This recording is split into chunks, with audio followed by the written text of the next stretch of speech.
คุณแม่ยังอยู่กันนะ เมื่อกี้ Facebook ขึ้นว่าบล็อกเพลงลิขสิทธิ์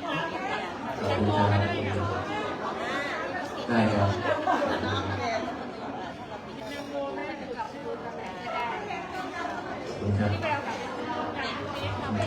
ห้องโถงจัดเลี้ยงเสียงมันจะก้องนิดนึงนะคะแม่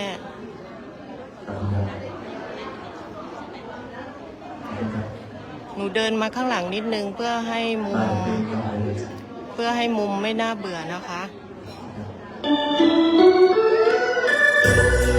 น้ำตาหลดไปโชว์ได้ใครขอเพลงไม่รู้ขอแต่คนโอน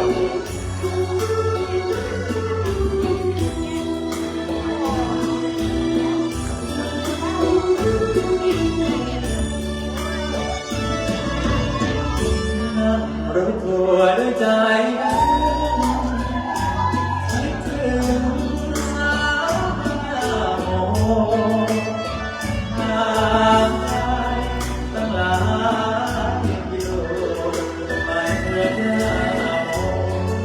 ด้วยใจรัก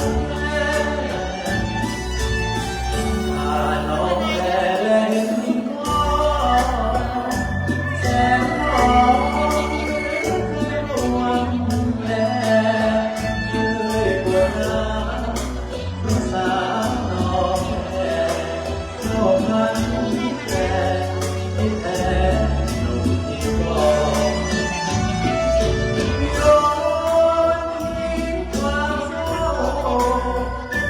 ติดทุกลาวนาเข้าปากโลงปากจะมาอยากมองเราจะให้ยืนนอน